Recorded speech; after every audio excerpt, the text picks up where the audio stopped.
everybody, Ellie here for WhoCulture, and we have less than a week until season 2 begins. That means it's time for some last-minute theories. Now, in particular, we have got some theories regarding The Well, episode 3, and there's 2 bits of information that have got us thinking about these theories. So, first of all, Russell T Davies has said that the 2 episodes to watch unspoiled, or he would suggest you watch as soon as possible and avoid any social media to avoid spoilers for, are episode 3 and episode 6. So that's The Well and the Interstellar Song Contest. That suggests that something very, very important or very spoilery is going to happen in season 3. Season 3? Episode 3. Then there is some dialogue in the recent Disney Plus teaser for season 2, and the Doctor says that he'd been here before, that he met something, and that he'd never been so scared in his life. Now, if this is dialogue from The Well, then this could suggest that The Well is a sequel episode to a previous story. Now, we also know that The Well is a very dark and scary story. Russell T Davies has said this numerous times, so we know episode 3 is a scary story. So this would make sense that this dialogue has come from this particular episode. So let's look at some theories. Theory number 1 is that The Well is somehow connected to the Beast and the Satan Pit. If you think back to that episode, the Doctor was pretty scared in both of those episodes, particularly at the end of episode 1, where kind of everything hits the fan. He's worried about Rose's safety, and he is quite scared in that episode. I was scared watching that episode. That is up there as one of the scariest episodes. You know, Toby with his writing all over his body and the red eyes, the Ood with the red eyes.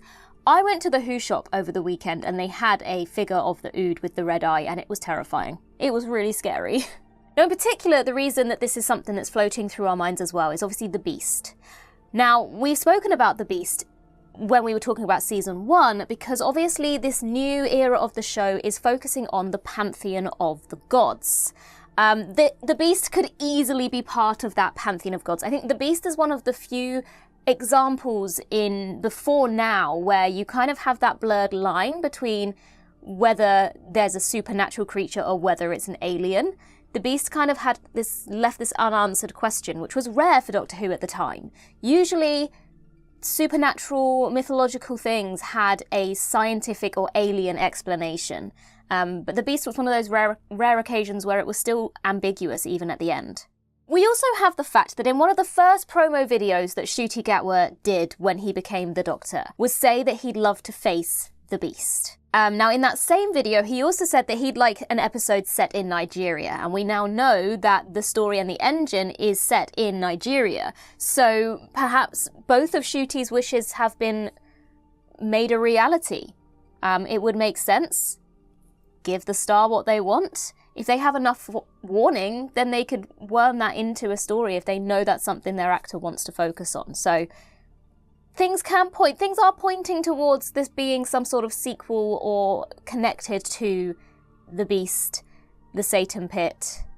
I would be more, yeah, I mean, The Well as well. You know, we saw the Satan Pit. It was this long journey down to where the Beast was, and The Well to me suggests that they're going on a journey downwards, so lots of connections. My only qualm about this particular theory is it too obvious? Is it too much of just a blatant repeat of what the Satan Pit is? If they're just travelling down The Well and they meet the Beast at the bottom, is that really any different to the story we had in The Beast and the Satan Pit? It's all very well retouching on a story, but there's got to be some progression to that story, and I feel like the theory I've just given there, now that I'm thinking about it, seems a bit too similar to what we'd seen before to be a good continuation or a good addition to the lore of the show. Would I like to see the Beast again? I'm not sure, if I'm totally honest with you. I feel like the mystery surrounding the Beast was good. I mean, I am someone that generally likes to have answers to all the questions, but in terms of the Beast, it was kind of good that even the Doctor couldn't quite figure out what was going on. Also, I kind of feel like in terms of being scary and dark, The beast wasn't the part of the episode that was scary and dark. It was the red-eye ood, it was Toby with the red eyes and the writing and the weird voice that the beast speaking through Toby. That was the parts for me that were more scary than the beast itself. Personally, I kind of want to leave him alone. It's not a story that I instantly think I would like more of that story. It feels like a closed story to me, but who knows? But let's go to our lovely scale of Malcolms and rate how likely this theory is to happen. I'm going to give it a 4 Malcolms out of 10. It could be quite cool if they find an interesting story to tell and to continue that story. I'm not so certain that this is the direction that it's going to go in though. Theory 2, however, let's move on to that one, because that one I feel like is perhaps more likely, and that is that The Well is a sequel to Series 4's Midnight. Let's just go back to that never been so scared in my life line. Arguably, the Doctor has never been more scared than when we saw him in Midnight. He was terrified. He lost all control. The Doctor is so used to being in control of a situation. And even if something bad is happening, generally you know the Doctor has everything under control. He's got a plan. Midnight is one of those rare occasions where he was helpless. He had no control over his own body, over the people around him. He was terrified in that moment. So I think if someone was to say to me, when do you think the Doctor was most scared? I would probably say Midnight. Now, if we look at it more logistically, Russell T Davies co-wrote The Well and, of course, did write Midnight. So there's the connection there. If this was a story that was written by a different writer entirely and Russell T Davies had no say in it, I mean, he has a say in all of them, but if it was less... if Russell T Davies had less of a involvement in it, then I would maybe think, I'm not sure, but Russell T Davies very much involved in both of these stories. Now, if you think back to Midnight, there was mention in that episode of a tourist destination called the Sapphire Waterfall. Now, maybe it's a bit of a stretch, I'm not sure, but there is a shot in one of the trailers that could suggest that this well could be a waterfall of sorts. There is a shot, I'm assuming it's on screen now, where it is kind of difficult to tell. You can see them all falling down, but are they underwater? Are they floating in space? This surrounding blue area could very easily be sapphires. It's quite dark, it's hard to tell, but I've really struggled with this shot ever since I've seen it, as to try and figure out, are they underwater? What's going on here? But Sapphire Waterfall could be a very good explanation for what's going on here. But of course, the smoking gun in terms of this theory lies in the title ident for this episode. There is a clock, and that clock, if you look closely, changes from 23:59 to midnight. I mean, it's right there in front of us. Midnight. Again, I kind of like that midnight was such a mystery. So I'm not sure how I feel about them exploring this more. I think in terms of, is there more story to tell? Absolutely, there is more story you could tell in terms of the planet Midnight, the entity on that planet. We know very little about it. So I think from a storytelling point of view, compared to the Beast, there's definitely more that you could explore. There's more scope for terrifying things to be happening in terms of Midnight than the Beast and the Satan Pit. But at the same time, the mystery of that episode is what makes that episode so compelling. The fact that you don't know what the creature looks like. The fact that it's people's own fears and insecurities and uncertainties that cause all the problems.